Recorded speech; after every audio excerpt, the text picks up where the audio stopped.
초량동, 본래 언덕에 슴직한 비탈을 잃은 아스팔트길. 도심의 빌딩을 조금 비껴 앉은 이곳은 한국화가 김영길이 관리하는 세계 기독교 미술관이다. 유달리 따뜻한 겨울 햇살이 미술관 창가에 머물고 있다. 우리나라 전역에 성화 작가로 잘 알려져 있는 그는 이곳뿐만 아니라 소금의 집으로도 친숙한 인물이다. 김영길은 88년 영도에 처음 미술관과 소금의 집을 마련했으나 궁핍한 생활로 거주지를 자주 옮겨 다녀야 했다. 이곳 초량동은 4년 동안 6번째로 옮겨진 장소다. 그러나 그는 이 진력이 날 만한 이사에도 싫은 내색이 전혀 없다.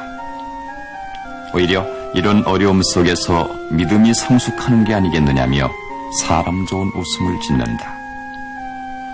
그만큼 그의 믿음은 삶의 밑바닥부터 우러나오는 진실함과 절실함의 근본을 두고 있기 때문일 것이다. 4대째 기독교 집안에서 자란 그는 어린 시절을 극심한 가난과 질병 속에서 보냈다. 그리고 병마로 인한 죽음 앞에서 신을 만났다고 한다. 그림의 천부적인 소질을 보였던 김영길은 불우한 환경 속에서도 그림과 끈질긴 인연을 맺으면서 홍익대학 미술과를 졸업하기까지 그의 작품은 많은 사람들로부터 찬사를 받았다. 그러나 왠지 전람회 출품 때마다 쓴 고배의 잔을 마셨다 한다. 청년 시절 김영길은 국전에 연이어 11번을 출품했지만 입선에 머물렀을 뿐이다. 그때 일을 두고 그는 내가 그때 대통령상이라도 받아 교만해졌더라면 지금은 성화는커녕 그림 팔아먹기에 정신이 없었을 것이다 라고 이야기한다. 사실 그가 본격적으로 성화를 그리게 된 것은 이때부터였다. 국전에서 받은 쓴자는 오히려 작품의 깊이를 더해줬으며 성화를 그리는데 보다 든든한 기반이 됐던 것이다.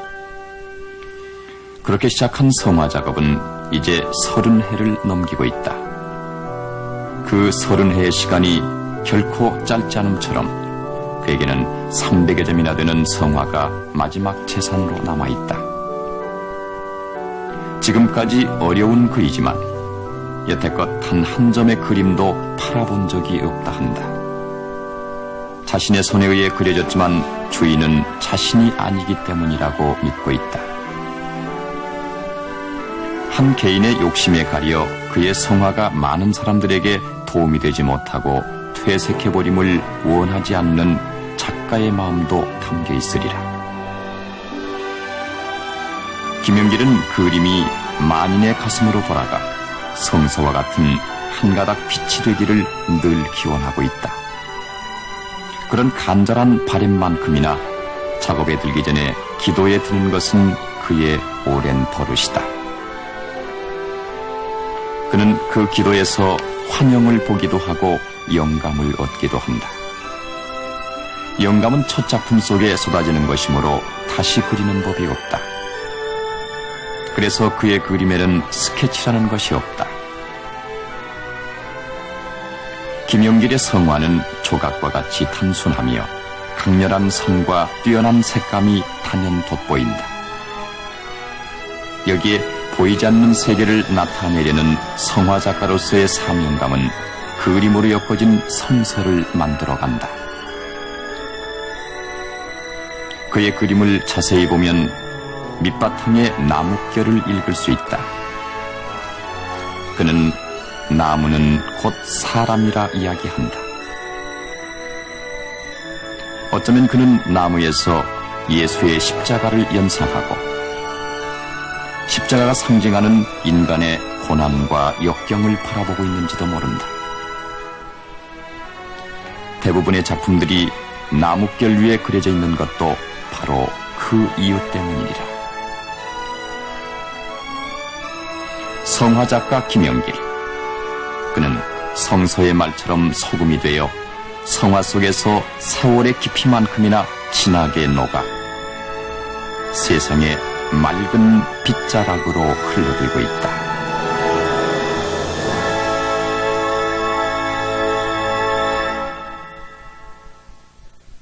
선생님 안녕하십니까? 네, 안녕하세요.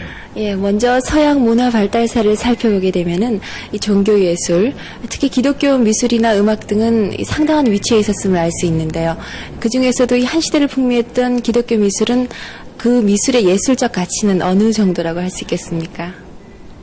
그래서 뭐 결론부터 말씀드리면 예술적 가치는 굉장히 큰데 이제 그 시대적으로 보면은 사실 우리 원시 시대부터 그 원시인들이 벽화를 그렸다는 것도 하나의 종교 미술이고 하나님을 몰랐지만은 그래도 막연히 하나님께 대한 그 어떤 신앙을 가지고 지금까지 쭉 발전해 왔는데 그것이 이제 카타콤베라든지 로마네스크라든지 또는 고딕 시대에 이르러서 그것이 절정에 달했죠. 그래서 상당히 그 미술 분야에서 가장 그 기본적으로 모든 미술 분야에서 깔려있던 큰 역할한 것이 기독교 미술이 아닌가 이렇게 생각합니다. 그런데 요즘에 와서는 이제 현대 문명이 극도로 발달하고 또 물질 팽창이 되다 보니까 이제 자기를 창조한 하나님을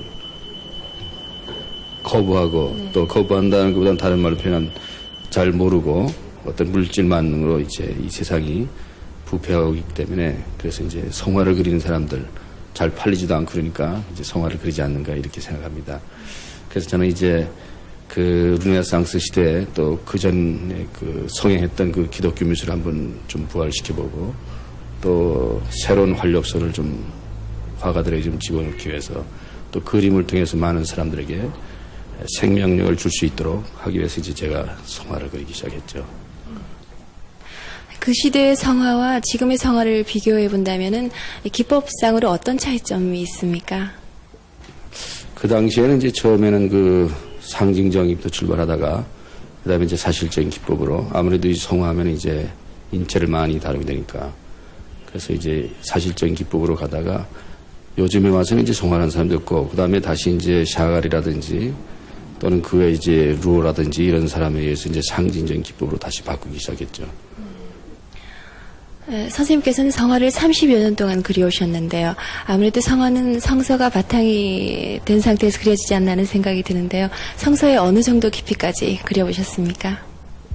이제 보통 이제 많은 그 기독교인들 가운데 이제 제 그림을 보면서 말씀하시는 공통적인 점이 이제 성경 말씀 속에는 그 감추인 만나라는 게 있습니다. 이렇게 겉으로만 읽어서는 아무것도 모르는데 이제 어느 한 작품을 그리기 위해서는 오랫동안 기도하고 또 하나님께 찬송 드리고 하는 가운데 이제 영감을 받게 되면은 그 말씀 속에 이제 깊이 감추인 어떤 그 비밀이랄까 감추인 만나 같은 것을 찾아낼 수가 있습니다. 그래서 완전히 말씀을 깨닫지 못하면은 성화를 그릴 수가 없습니다. 그래서 제가 그린 성화들은 성경 구약에서부터 요한계시록, 신약 요한계시록까지 제가 깨달는 것만 이제 제가 소화시켜서 또 신앙 체험을 통한 것만 소화시켜서 그린 것들입니다.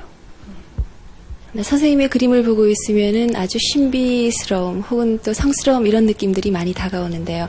그것은 이 수십 년 동안 성화를 그려오시면서 배인 선생님만의 화풍이 아닌가 하는 생각이 듭니다.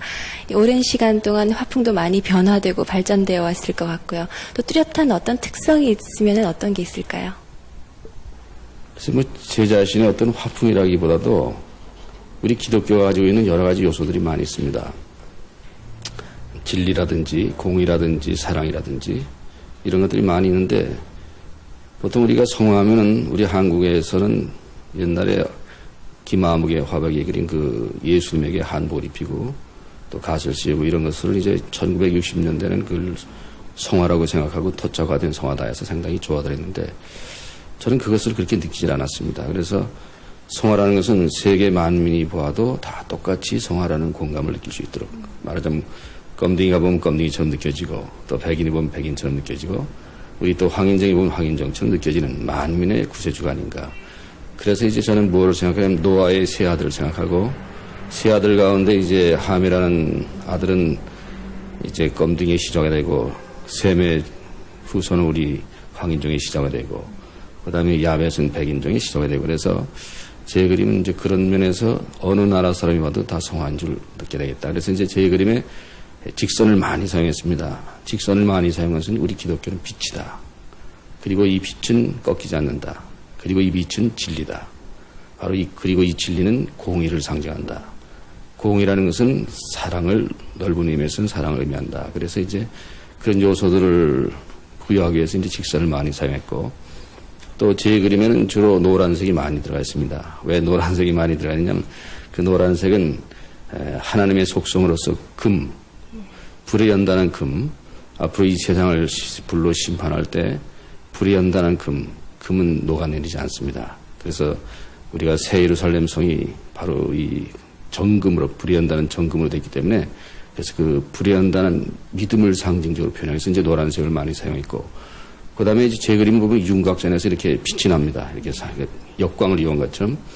그래서 뭐냐면, 예수님께서 너희는 세상의 소금이라고 했는데, 내가 녹아졌을 때, 내가 죽었을 때 나무로 해서 살 수 있고, 또 나무로 해서 봉사할 수 있고, 또 그리스도로 해서 우리가 삶을 살 수 있다. 그래서 내가 죽어졌을 때 내 안에 이제 그리스도를 통해서 빛된 생활이 시작된다. 그래서 이제 그 빛과 소금이라는 그 역할을 나타내기 위해서 이제 그 윤곽선에서 우리는 이 어두운 죄악 세상 속에서 살고 있기 때문에, 그 죄악 세상 가운데 시궁창과 같은 죄악 세상 속에 살고 있기 때문에 그 가운데서 우리가 빛된 생활에서 어두운 죄악 세상을 빛이자 해서 윤곽선을 이렇게 이제 빛나게 이제 그렸고, 그 다음에 제 그림이 이제 구석구석 이렇게 보면은 뚜렷하게 그렸는데, 뭐 사람들이 말할 때 당신 그림은 너무 욕심이 많지 않느냐 이렇게 얘기를 하는데, 욕심이라는 것보다도 우리 기독교는 분명하고 확실하고 뚜렷한 종교다 해서 우연의 효과를 나타내지 않고 아주 그것을 일부러 필연적으로 그렇게 그린 것입니다.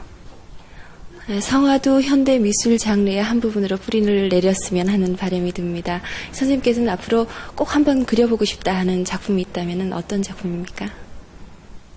성화라는 것도 사실은 그 구태 성화라고 할 필요가 없는 것 같아요. 제가 보기에는 하나의 자기 작가의 어떤 장르를 개척한 거기 때문에 뭐 저는 그 성서를 주제로 해서 그렸다는 것 뿐이죠. 또 제가 앞으로 그리고 싶은 것은, 참 저는 너무나 하나님께 감사드린 것은 지금까지 천국을 그리는 화가가 없습니다. 지옥을 그리는 화가는 있어도, 그래서 이제 천국을 하나님 좀 그리게 해주십시오 하고 지금까지 오랫동안 기도를 해왔습니다. 그래서 우리 한국에 뭔가 세계적으로 우리 기독교 국가임을 좀 알리기 위해서, 그래서 이제 천국 그림을 그리려고 지금 기도 중에 있고, 또 많은 사람들이 저를 위해서 기도하고 있는데, 그 천국 그림을 지금 한 가로 100m, 세로 100m 정도로 해서 제 일생의 마지막 작품으로서 하나님의 심부름으로서 해야 되지 않겠는가 그렇게 결심하고, 지금 장소도 천국 그릴 만한 장소도 찾고 있고, 또 기도도 지금 열심히 하고 있고, 또 여러 가지 이제 천국에 대한 자료도 수집하고, 그리고 이제 앞으로 또 하고 싶은 것은 어디 부산 근교에나 어디다가 이제 우리 한 대지 임야 같은 거 한 10만 평 정도 구해가지고, 제가 지금 300점 그린 가운데 이 미술관에는 한 50 내지 60점 몇 개 전시가 안 돼 있는데, 앞으로 그 250점을 다 같이 전시할 수 있는 그런 장소를 지금 기도하는 가운데 있습니다. 하나님께서 주시지 않겠는가. 그래서 이 천국 그림만 완성되면은 하나님께서 그 100m짜리 천국 그림 그릴 장소도 주실 것이고, 또 그 그림을 보러 이제 세계 각국에서 많은 사람들이 막 구름대처럼 몰려와서 천국에 대한 소망을 갖고 또 믿는 사람들에게는 확신을 주는 그런 계기가 되지 않겠나 이렇게 생각합니다. 그래서 LA에 가면은 그 어느 한 화가가 1년 평생 동안을 그 부활이라는 작품을, 큰 작품 하나 그린 게 있습니다. 그걸 이제 보러 많은 세계 사람들이 거기 가는 것처럼 우리 한국에도 뭔가 하나님을 자랑할 수 있는 그런 기독교 미술관이 하나 있어야 되지 않겠는가. 그래서 이제 전 세계적으로 볼 때 이 세계 기독교 미술관이 없습니다. 그래서 이걸 한국에다 꼭 하나 세워야 되겠다 하는 것이 제 소망입니다. 선생님의 작품 속에서 만나게 되는 천국은 어떨까 하는 생각이 듭니다. 앞으로도 더욱더 왕성하고 좋은 작품 활동 기대하겠습니다. 오늘 좋은 말씀 감사합니다. 감사합니다. 오늘 작가와 예술 세계에서는 성화 작가로 잘 알려져 있는 김영길 선생을 만나봤습니다. 조금은 이색적이면서 독특한 작품 세계가 아니었나 하는 생각이 들었습니다. 이 기쁨의 빗살 것인 인간의 형상들로 가득 채워진 김영길 선생의 작품은 현대 종교 미술의 한 단면을 엿볼 수 있었습니다. 그러나 그 작품 뒤에는 30년이라는 오랜 시간과 성화에 대한 연구가 뒷받침되어 있었음을 간과할 수 없죠. 이렇게 자신을 완전하게 태울 줄 아는 열정, 이것이 바로 다양한 예술 세계를 지켜나가는 작가 정신이 아닌가 생각해 봅니다. 네, 세상에서 절대로 어긋날 수 없는 규율이 바로 나이라고 합니다. 그 뛰어넘을 수 없는 나이라는 것이 바로 세월의 무게에 실린 인생의 가치, 그런 거 아니겠습니까? 100호가 넘는 대작의 그 화면을 섬세하게 채워나가는 김연길 선생의 그 모습에서 진정한 가치를 발견할 수 있는 시간이었던 것 같습니다. 작가와 예술세계 순서 함께 하셨습니다. 자, 이어서 문화예술의 그 현장의 열기를 전해드리는 시간이 되겠는데 오늘